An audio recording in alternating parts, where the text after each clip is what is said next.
আসসালামু আলাইকুম। আজকের এই ভিডিওটি 4 বছর মেয়াদী ডিপ্লোমা ইন ইঞ্জিনিয়ারিং এর অধ্যয়নরত সিভিল বিভাগের শিক্ষার্থীদের জন্য, যারা ডিপ্লোমা শেষ করার পরপরই চাকরি খুঁজেন বা চাকরি পেতে চান, তাদের জন্য আজকের এই আলোচনা। বর্তমান যারা দ্বিতীয়, চতুর্থ, ষষ্ঠ পর্বে অধ্যয়ন আছেন, তাদেরকে বলবো একটা মেজারমেন্ট টেপ সবসময় সাথে রাখার জন্য, এবং যেই জায়গায় সিভিলের কাজ চলে, রাস্তাঘাট, সেতু, কালভার্ট, অ্যাপার্টমেন্ট বিল্ডিং,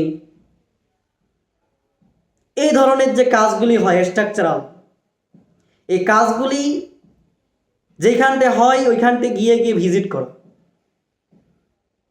প্রথমত আগে নামগুলি জানতে হবে যে কোন অংশের কি নাম।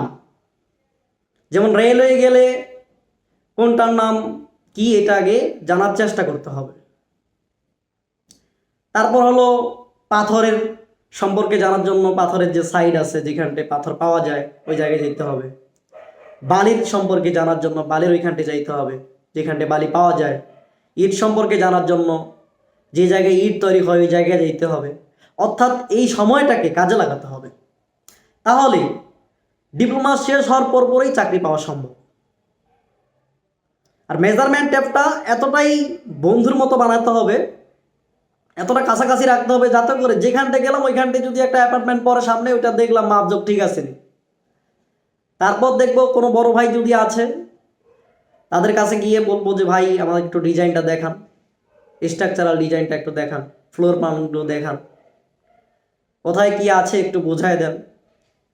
রডের দোকানে গিয়েও রড দেখা যায়, আবার সাইডে গেলেও রড দেখা যায়, রডের কি কত মিলি রড হয়, কোন রডটা ভালো, গুণগত মান কত, কীরকম কি, এই বিষয়গুলি জানার জন্য ভিজিটের কোনো বিকল্প নেই। আর একজন নিয়োগকারী প্রতিষ্ঠান, একটা নিয়োগকারী প্রতিষ্ঠান কখনোই একজন অদক্ষ লোককে নিয়োগ করবে না। আমাদের দেশে বেকারত্বের সংখ্যা বেশি হওয়ার পিছনে হচ্ছে দক্ষতা কম। ডিপ্লোমা শেষে দেখা যায় যে কোনো দক্ষতাই নেই, কোনো কিচ্ছু জানেই না, রড সম্পর্কেই জানে না, বালি পাথর কিচ্ছু জানে না, কোনো কিছুই জানে না। প্রশ্ন করলে ভাইভাতে সে আর কোনো কিছুর উত্তর দিতে পারে না, যার জন্য দেখা যায় যে চাকরি হয় না। এটাই বাস্তবতা। আরেকটা যেটা ব্যাপার, সেটা হচ্ছে কমিউনিকেশন, যোগাযোগ স্কিল। আমাদের দেশের ছেলেপেলে কথাই বলতে চায় না। যারা কথা বলে তাদের চাকরি হয়, এটাই 100%, এটাই সত্য কথা। কথা বলতে হবে, কথা বলা জানতে হবে, কৌশল বুঝতে হবে, সবসময় ন্যায় নীতিবান হওয়া লাগবে।